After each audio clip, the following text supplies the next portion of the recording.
Okay, here's your icebreaker question to get you started for discussion this week.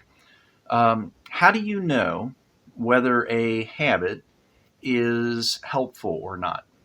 How do you know whether a habit is helpful or not?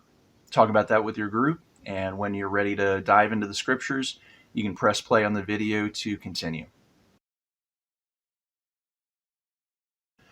So the saga continues. You can see the pile of books behind me, and I continue to work on my schooling. The pile that you see behind me right now are the pile of books that I actually will be using in my final paper.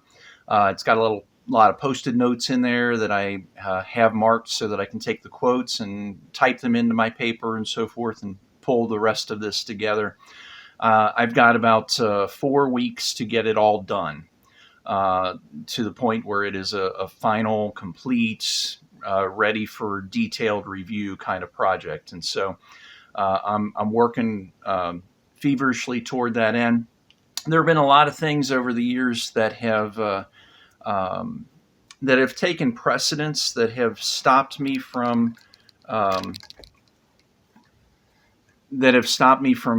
working on the project. Various things maybe that go on with home or LifeBridge, our kids, they're growing and adulting and so forth. There's just life is life, and this is one piece of it and one part of it. But for me, it is a key piece because it is what God has personally called me to do. And so um, I need to do that regardless of whether it's a priority for somebody at LifeBridge or not, whether it's a priority for my kids or not. I need to figure out how to weave that in there and keep doing what God has called me to do. Moses is called by God to go and confront Pharaoh so that uh, God's people will be set free. Not only that, God has given Moses the process through which this is going to happen. God is going to send Moses. Moses is going to say, the Lord God says, set my people free. Uh, Moses is going to refuse.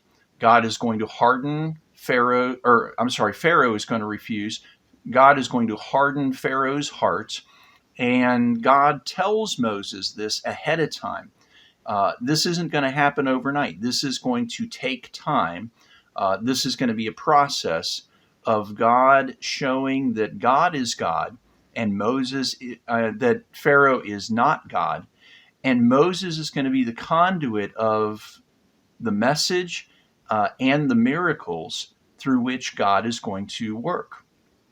And so what we find is that Moses goes through his whole process. He encounters God, he works it out by himself, and then he starts to work it out with other people in his life, with Jethro, his father in law, with his wife and his boys who go along with him. He works it out with Aaron, his brother.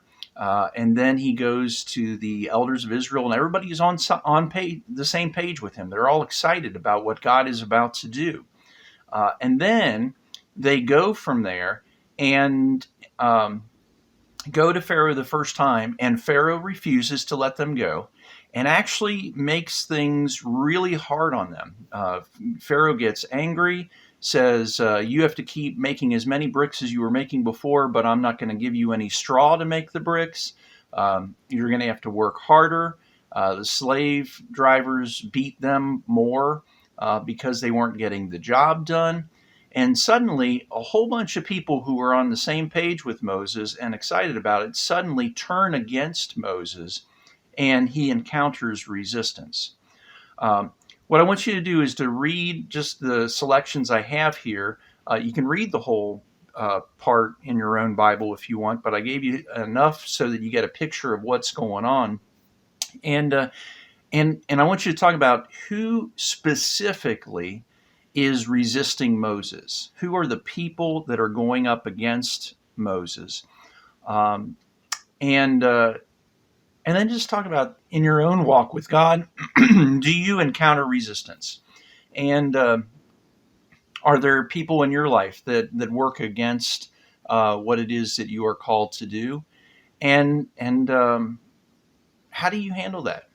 What do you do with that so that you can walk with God and also walk together with them? Um, that's a lot to think about. So just read those, talk about that, and when you're ready to continue, you can press play on the video. So Moses encounters resistance, and he has to decide, well, what am I going to do? Now, God told him ahead of time that he was going to encounter resistance from Pharaoh. Hopefully, that's one of the people that you identified as giving Moses resistance. And when God first gave the instructions to Moses, um, Aaron and the elders of Israel, and all of the Israelites, their being on the same page was not necessary for Moses to do what God was calling Moses to do. Uh, that all happened because Moses was afraid. That all happened because Moses had concern. And God started giving Moses concessions so that Moses would go do what God was calling him to do. What we see then is that Moses has to decide. He's experiencing resistance, and even resistance that, at least with Pharaoh, God told him was going to happen. The resistance from the other people, like the elders of Israel, um, that was not something that God warned him about and told him was going to happen. Moses has to decide what's next. Is he going to listen to God? Is he going to stick with God? Is he going to continue to do his part of God's plan or not? And what he decides is to go back to God and work it out again. And so what we see is the same habits that we've been talking about lived out a second time. So he goes through and he encounters God. He goes back to God in prayer, and then he works things out with God, God doing most of the talking again. Then he goes back and tries to work things out with the people, but the people of Israel don't listen. He goes back to God, and and God complains to God that the people aren't listening, and God reminds him, "Hey, I gave you Aaron to do the talking." And so Aaron comes along, and Aaron doesn't leave Moses' side. And finally, they live it out. They do what God calls them to do, and they go back to Pharaoh a second time. This process of encountering God, working it out, and living it out, every time we go through that process once, we take a step in our walk together with God. I'm going to say it again. Every time we do that once, we take a step in our walk together with God. What I want you to do is to read this passage that I gave you here and identify the verses where Moses encountered God, where he worked it out, and where he finally lived it out in this passage, in this section, recognizing this is the second time he's gone through this cycle. And compare it to the first time. Uh, is it different this time? Does he go faster this time? Is it easier this time? Um, and why would you say that? I gave you the passage there in Exodus 3, chapter 3 and chapter 4 to use for comparison's sake. It might take a little bit more time, but it's worth looking at that just to see some growth in Moses as he goes through his process of encountering God, working out and living it out a second time so that he will actually do what God has called him to do. When you're done identifying the things that are the same or the difference there, and looking at those three things, encountering God, working it out, and living it out, then go ahead and press play. I've got a little bit more that I want to share with you before you go to your prayer time with your group. When we encounter God, we work it out with God, work it out with other people, and we finally live out what God has called us to do. We take a step in our walk together with God. When we go through that again, encountering God, working out any struggles we have, and then actually doing what God calls us to do, living it out, we take another step in our walk together with God.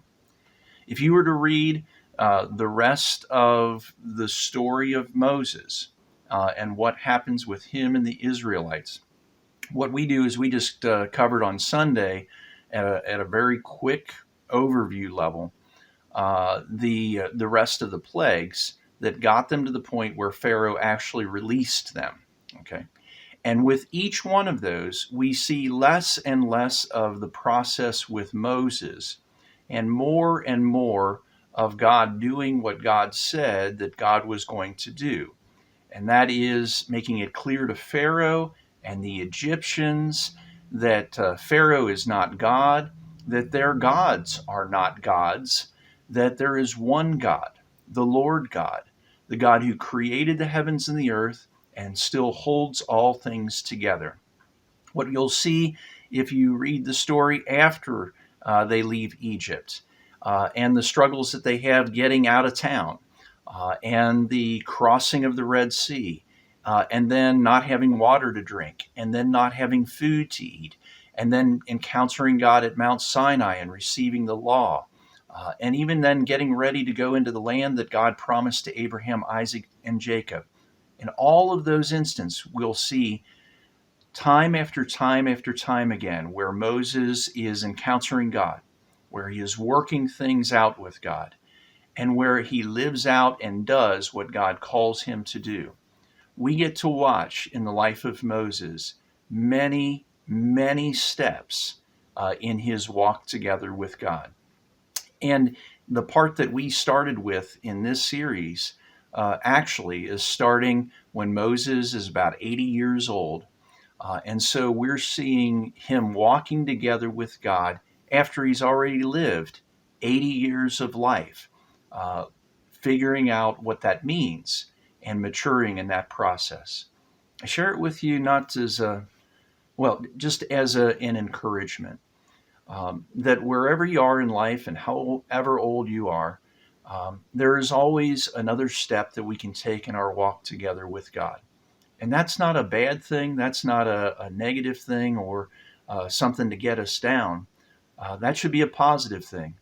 God is a good God and the giver of all good gifts. And the more that we draw near to God, encounter God, work things out with God, and live out what God has called us to do, the more we see the power of God working in us and the power of God working through us. And that is an exciting life walking together with God. Pray for one another, that you'll be purposeful in taking steps in your own walk with God. And know that I'm praying for you as well, as I ask you to pray for me, that all of us will be purposeful in taking the next step in our walk together with God. God bless.